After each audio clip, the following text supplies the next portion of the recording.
Hari ini para siswa yang bertugas sebagai jurnalis Buletin MI Ma'arif Gunung Pring akan meliput dan mewawancarai di Museum Pengabadian Pangeran Diponegoro, daerah Magelang, tepatnya di Karesidenan Kedu, Gedung Karesidenan Kedu. Ini ada 1, 2, 3, 4, 5, 6 dan 6 ada 1, 2, 3, 4, 5, 6 siswa.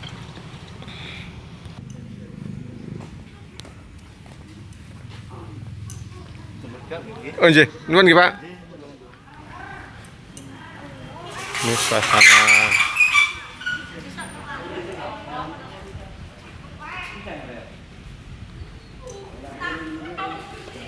tampak ada beberapa hewan rusa. Itu rusa atau kucing itu? Oh, rusa. Tampak hewan rusa.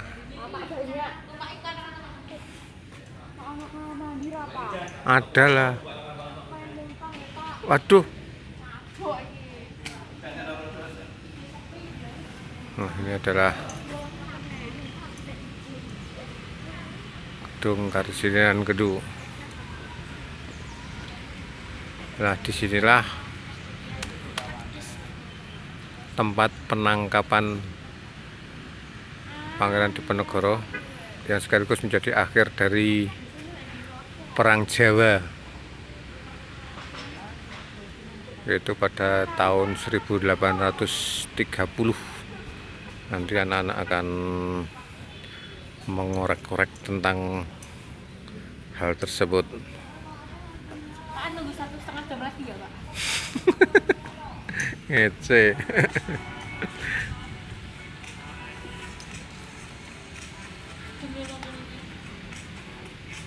Ini 2 wartawan baru ini. Atta Muzayyin, Aska Asgaf. Yo, Asgaf toh, Asgaf ding yo. Enggak pakai E. Enggak pakai Asgaf. Asgaf. Ini anak kelas 3. Wartawan krucil. Apa mau diapaan? Ya lari. Dia itu kalau mau apa? Kamu parani, kamu kesana itu udah lari duluan. Ada pembatasnya nggak tuh Pak? Enggak. Yang Kemarin itu nggih. atas serat itu. Iya.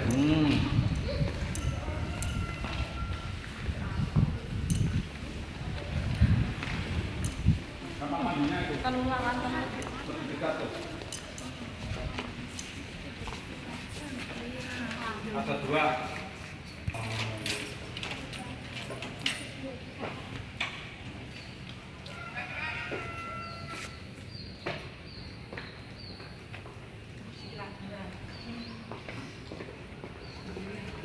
Sepatu dicopot, taruh yang rapi.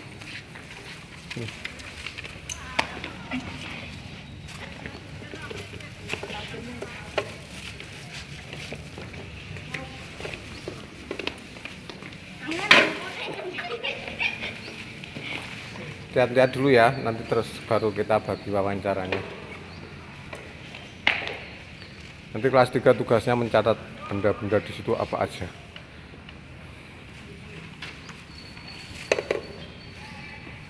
Kemarin kita kantor Pak. Pak saya lihat panjenengan. Iya, apa anu makmuman salat zuhur. Oh. Nah, mau langsung Iya. atau gimana? Nggih, nggih. Nah,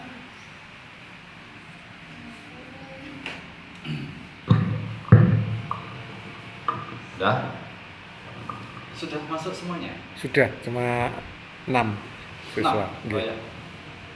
Assalamualaikum warahmatullahi wabarakatuh.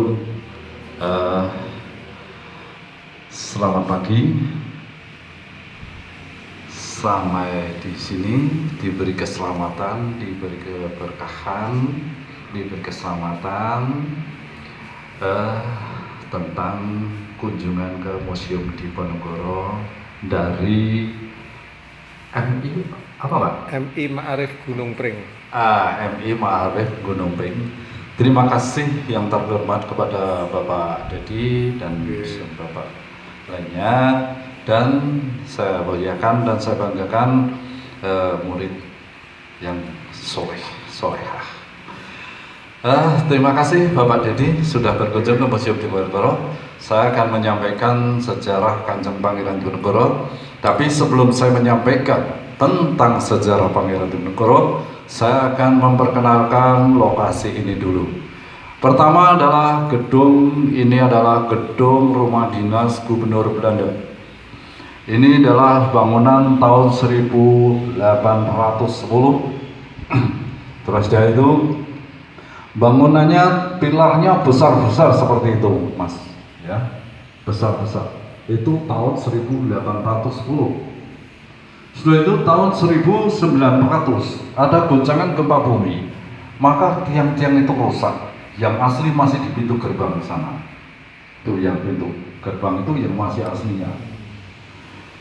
Lainnya terus diganti besi sampai sekarang. Jadi bangunan besi itu 1900 sampai sekarang. Ini masalah marmer, kayu, dan tembok ini masih aslinya semuanya. Atau itu apa? Seng.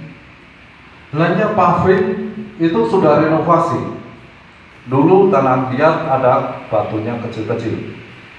Tiang listrik itu yang soklat, beriam itu sudah tambahan. Outbound sudah tambahan.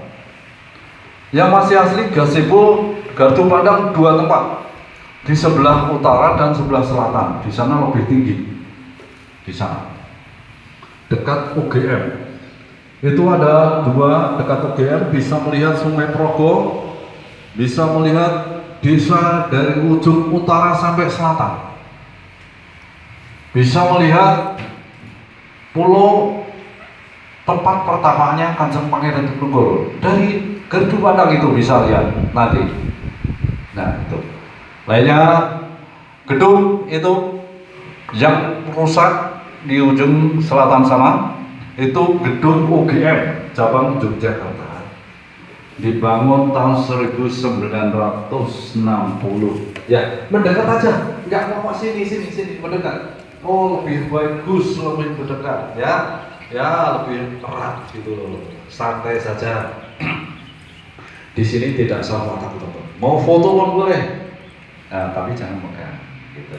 Nah, akan saya sampaikan tadi masalah Liga Joni itu juga masih aslinya ada 3, satu di dekat gedung UGM, satu di lapangan, yang satunya di BWA. Nah, itu masalah gedung. Lampu-lampu ini sudah tambah semuanya. Yang asli di ruangan transit sana, itu di sana. Lampu yang asli sejak zaman Belanda. Ini sudah tambah, ya. Begitu cerita masalah perkenalan gedung dan lokasi. Sekarang akan sampaikan sejarah Pangeran Diponegoro. Tapi sebelum banyak lebar, saya memaafkan sebesar-besarnya pada Bapak ini, ya. Bila nanti ada kelimput atau saya dalam cerita ini, mungkin tentu apa ya istilahnya itu pas di YouTube atau di apa itu, tapi alhamdulillah saya juga sudah ada di YouTube, saya di Google juga ada. Begitulah. Nanti bila ada perkeliruan, sekali lagi mohon maaf yang sebesar-besarnya. Akan sampaikan masalah sejarah Diponegoro. Pangeran Diponegoro adalah putra raja ketiga dari Yogyakarta. Dia dilahirkan di Keraton Yogyakarta dari Sri Sultan Hamengkubuwono III, ibunya Kanjeng Ratu Mangkurawati asli Pacitan, Jawa Timur. Kanjeng Pangeran Diponegoro begitu lahir, pasti bayi merah itu, maka diasuh oleh neneknya Ratu Ageng di Tegalrejo, Yogyakarta. Selama diasuh oleh neneknya Ratu Ageng, disantrikan dan disekolahkan, ya, disantrikan dan disekolahkan, yaitu dari ujung timur sampai ujung barat. Maksudnya dari Surabaya sampai Jakarta, masih lebih lagi Selat Sunda, pokoknya sampai ujung sana, sampai ujung di Pulau Jawa. Begitu Pangeran Diponegoro usia 20 tahun dia menikah. Masih dilanjutkan lagi, menyantri lagi sampai usia 40 tahun. Baru Kanjeng Pangeran Diponegoro mimpin perang. Mimpin perang adalah kerjasama dengan tokoh ulama dan santri, dengan tokoh-tokoh masyarakat yang salut dengan Kanjeng Pangeran Diponegoro. Kanjeng Pangeran Diponegoro nyantri dari ujung timur sampai ujung barat. Mulai peperangan usia 40 tahun, bekerja sama dengan tokoh ulama, santri-santri, tokoh masyarakat yang salut dengan Kanjeng Pangeran Diponegoro.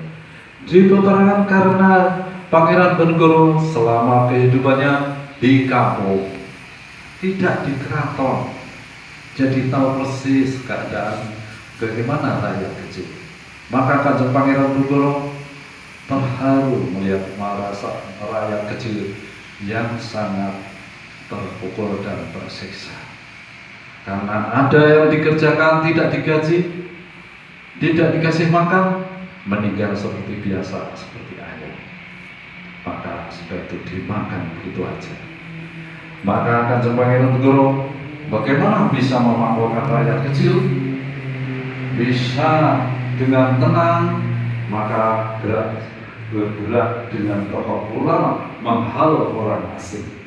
Orang asing ini adalah India, Belanda, Cina, Eropa itu yang menjajah ke Indonesia. Tapi Kanjeng Pangeran Diponegoro hanya mimpin perang di Pulau Jawa, tidak sampai ke luar Jawa.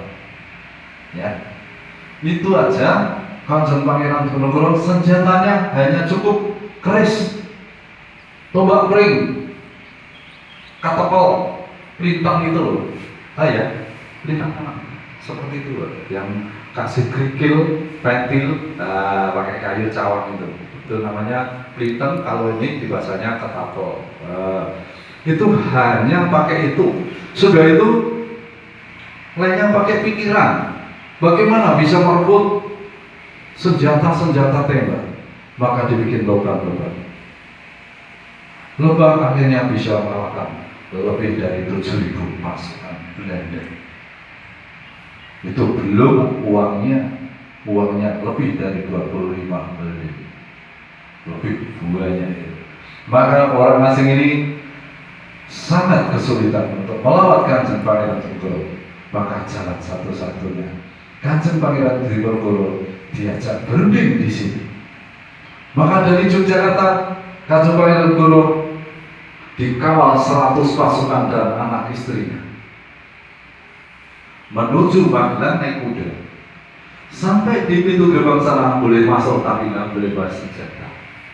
Maka semuanya masuk sampai lokasi ini. Di sini kelicikan Belanda sudah disiapin lebih dari 200 pasukan Belanda yang senjata lengkap. Maka semuanya terjebak di lokasi ini. Yang masuk sini hanya Kanjeng Pangeran Diponegoro yang masuk di sini. Yaitu disinilah kursi-kursi ini bekasnya yang untuk perundingan Kanjeng Pangeran Diponegoro dengan orang asing. Yang di sini yang dilengkapi Kanjeng Pangeran Diponegoro. Yang ada cerita guratan kukunya di sebelah kanan. Tiangnya ini seperti ini. Nah, ini tompel tapi sebelah kanan yang di lemari. Ini dimasukkan di lemari dikarenakan untuk menjaga kelestarian dan keamanan.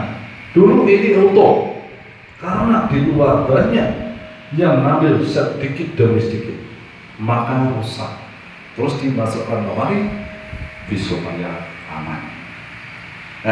Di sini adalah Jenderal de Kock. Di sana juru bahasanya Mr. Raib. Itu ajudan gubernur Belanda. Itu juru bahasanya. Yang satu kosong.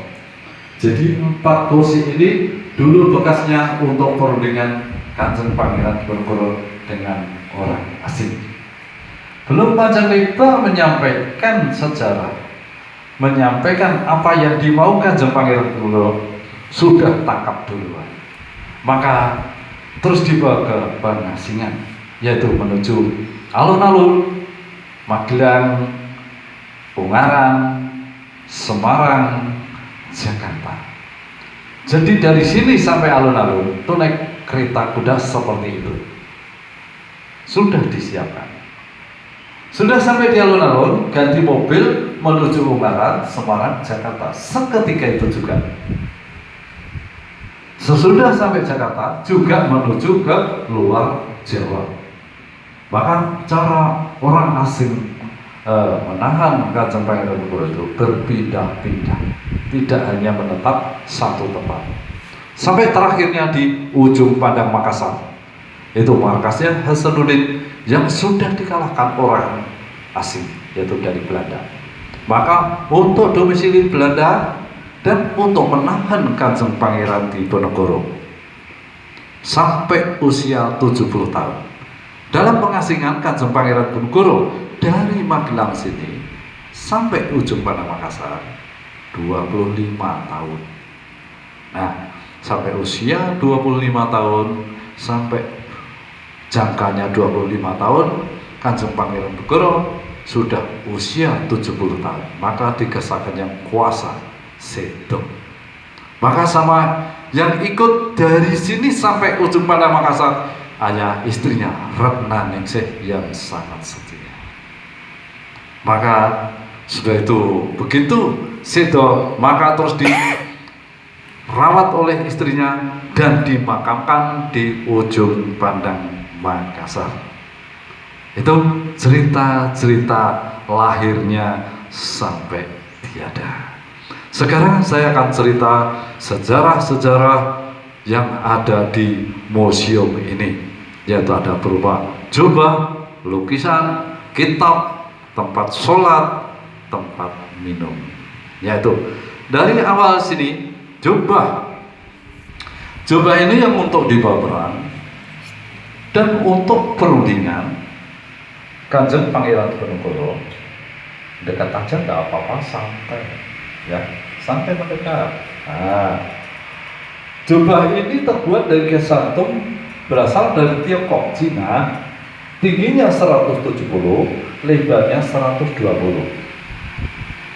Jubah ini yang untuk berunding di sini.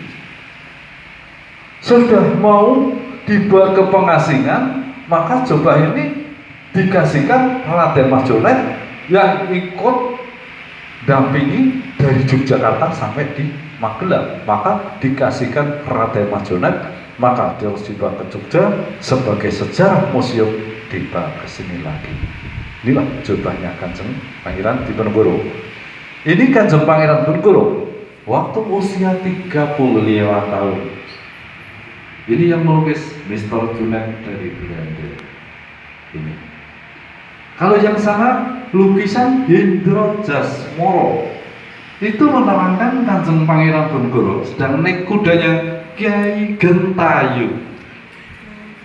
Itu sedang nyebrang Sungai Progo dikarenakan pernah bertapa di tengah Sungai Progo yang sampai sekarang berbentuk pulau. Itu di sebelah selatan jembatan Progo sini. Nanti kalau misalnya Bapak sama murid dari naik gardu pandang di sebelah sana, kelihatan sesudah jembatan kelihatan pulaunya. Nah, ini sedang nyebrang Sungai Progo dan kudanya digencang di desa Meteseh. Tempat minumnya pun sampai sekarang masih dibikin monumen oleh Pak Wali Kota di desa Meteseh, dan sekarang di situ dinamakan wisata Manti Asih. Jadi bisa berkunjung ke sana, Bapak sama murid. Nah, lainnya ada kitab tahrib. Itu yang berisi siasat perang dan hukum Islam. Kitabnya Kanjeng Pangeran Diponegoro selagi di Yogyakarta. Itu yang menulis Yai Nur Imam, penterjemah Yai Melangi, semua dari Sleman, Yogyakarta. Nah, lainnya balik-balik tempat sholat Kanjeng Pangeran Diponegoro selagi di desa Berakal, Kecamatan Gobok, Kebumen, Jawa Tengah. Waktunya dari Kiai Haji Muhammad Syafi'i. Nah, itu karena putra raja spesial. Nah, yang untuk dibawa ke sini. Lainnya di ujung sana di lemari kecil. Mendekat aja nggak apa-apa, lebih paham jelas. Ada itu yang untuk kegiatan Kanjeng Pangeran Diponegoro selagi di Gua Selarong Bantul Yogyakarta. Itu ada 7 cangkir, 7 minuman. Air putih mentah matang, air teh, kopi, air jahe, dinggo-dinggo, air daun dadap serap. Jadi ada 7 minuman. Itu kalau hari tertentu tujuannya seperti itu. Poci sekecil itu kalau Kanjeng Pangeran Diponegoro sedang mengumpulkan tokoh ulama bisa mencapai 25 cangkir. Masya Allah. Yang ini ya, kecil ini ya. Masya Allah. Sangat luar biasa. Lebih dari 15 cangkir sekecil itu. Kan di yang paling bawah itu selalu dibawa kemana saja. Itu tidak hanya untuk minum orang 50, bisa mencapai 100 lebih. Masya Allah. Maka adik-adik, mbak-mbak, belajarlah yang benar. Jadilah anak yang soleh-soleh. Carilah ilmu, semoga dapat berkah dari Kanjeng Pangeran Diponegoro. Seperti itu, jadi orang yang sukses di ngaji di sekolah. Amin. Amin ya Rabbal alamin. Ya Allah. Itu lukisan, atasnya ada lukisan. Lukisan Raden Saleh menerangkan Kanjeng Pangeran Diponegoro sedang mau dibawa ke pengasingan. Itu di lokasinya di depan sini, rumah dinas gubernur lokasinya. Itu dikarenakan tidak membawa senjata sebelum masuk, sudah dilucuti senjatanya dulu, boleh masuk, tapi tidak boleh bawa senjata. Itu maka dilukiskan oleh Raden Saleh, para pasukan tidak membawa senjata. Yang di ujung sana sebelah barat itu lukisan Daud Yusuf menerangkan Kanjeng Pangeran Diponegoro sedang perang dengan Belanda di Bukit Monowai. Nah, betul. Begitu Bapak Dedi beserta murid yang saya muliakan dan saya banggakan, yang saya bisa ceritakan tentang sejarah Kanjeng Pangeran Diponegoro. Bila ada kesalahan saya mohon maaf yang sebesar-besarnya. Terima kasih sekali sudah berkunjung ke Museum Diponegoro. Semoga kunjungannya panjenengan dapat berkah dari Kanjeng Pangeran Diponegoro, diberi kesuksesan, kelancaran, keselamatan di mana saja, sampai di rumah masing-masing diberi keselamatan. Dan semoga anak-anak diberi kesuksesan, kelancaran sampai selesai. Apa yang diinginkan orang tua bisa terwujud dengan baik. Saya akhiri, ihdinas siratal mustaqim. Wassalamualaikum warahmatullahi wabarakatuh. Monggo kalau mau foto silakan.